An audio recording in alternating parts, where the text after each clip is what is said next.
Hai hai hai, welcome back to my YouTube channel Graveler. Di video kali ini gue bakalan ngasih sering-sering santai lagi atau mungkin motivasi ya. Entahlah kalian mau menganggapnya seperti apa. Tapi sebelum gue kasih tahu sering-sering santainya, tolong kalian klik dulu tombol like, subscribe, share, dan komennya ya. Makasih. Oke, untuk sering-sering santai gue kali ini, mungkin kalau misalnya kalian bisa melihat secara lebih spesifik lagi sering-sering santai gue ini, biasanya ada lah ya isinya, bisa berbobot dan bisa kalian aplikasikan dalam kehidupan kalian. Itu sih maksud gue untuk melakukan sharing-sharing santai seperti ini, bisa membuat ya hidup kalian lebih baik lagi lah ya, semoga gitu ya. Oke, untuk yang kali ini gue bakalan ngasih tahu tentang 8 cara agar disukai orang. Yang pertama adalah tindakan kita harus selaras dengan apa yang kita ucapkan. Oke, itu wajib dan itu sangat sulit untuk dilakukan. Yang kedua adalah jadilah pendengar yang baik apabila tidak bisa berkata yang baik. Nah gitu, karena telinga kita punya 2 telinga sedangkan mulut kita hanya 1, artinya kita harus lebih banyak mendengar daripada berbicara. Yang ketiga, bicaralah dengan maksud dan tujuan yang jelas agar orang lain tidak salah berasumsi. Nah gitu, jangan pernah menyamakan persepsi kita dengan persepsi orang lain, karena setiap orang itu punya tingkat pendidikan yang berbeda dan pengalaman hidup yang berbeda, yang artinya pada saat mereka menangkap omongan kita itu belum tentu artinya sesuai dengan apa maksud dari apa yang akan kita ucapkan gitu. Jadi kalau mau ngomong mendingan juga udah dipanjangin, diceritakan secara terperinci, jangan cuma setengah-setengah, karena kita beranggapan oh dengan kata-kata yang simpel juga mereka udah ngerti. Enggak, belum tentu mereka mengerti dengan apa yang kita ucapkan. Jadi katakanlah apa yang ingin kita bicarakan seterperinci mungkin, biar orang lain tidak salah berasumsi. Yang keempat, ucapkan maaf, tolong, dan terima kasih apabila hendak berurusan dengan orang lain. Oke, jika kita salah maka kita harus minta maaf.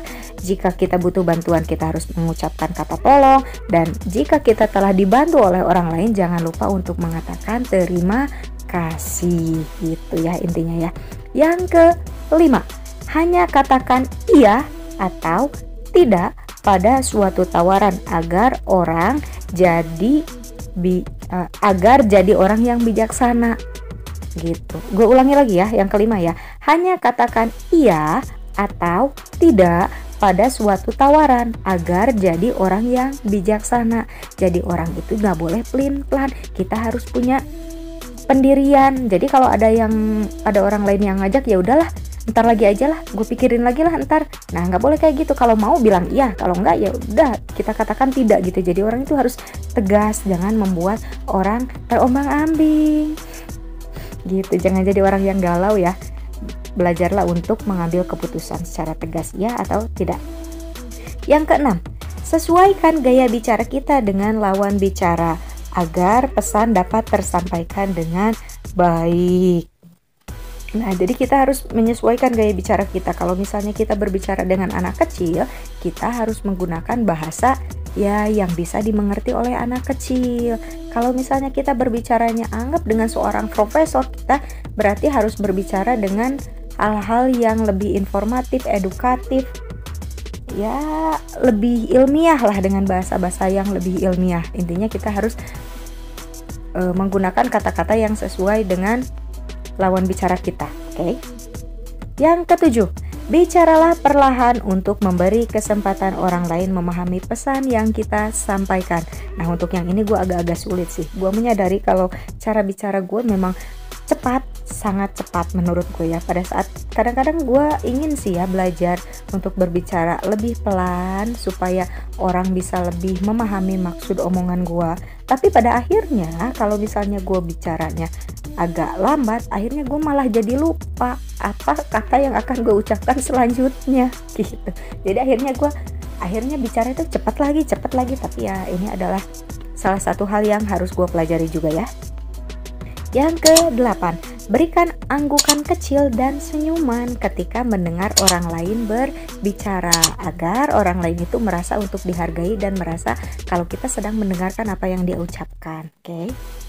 Mungkin segitu aja tentang, kan judulnya juga 8 ya, 8 cara agar disukai oleh orang lain. Jika kalian misalnya punya cara yang lain untuk bisa lebih disukai dengan orang lain, kalian bisa tulis aja ya di kolom komentar. Oke, sebenarnya 8 cara, ada juga cara-cara yang lebih powerful lagi yang menurut gua bener-bener powerful. Kalau kalian suka baca buku, gua baca bukunya Dale Carnegie yang How to Win Friends and Influence People. Itu bener-bener bukunya bagus banget. Kalau ini sih bukan dari buku Dale Carnegie ya, mungkin nantilah kapan-kapan gua akan mengambil kutipan dari bukunya Dale Carnegie karena itu benar-benar sangat relevan. Oke, sebelum gue pamit, tolong kalian klik dulu tombol like, subscribe, share, and comment, and see you in the next video. Bye bye.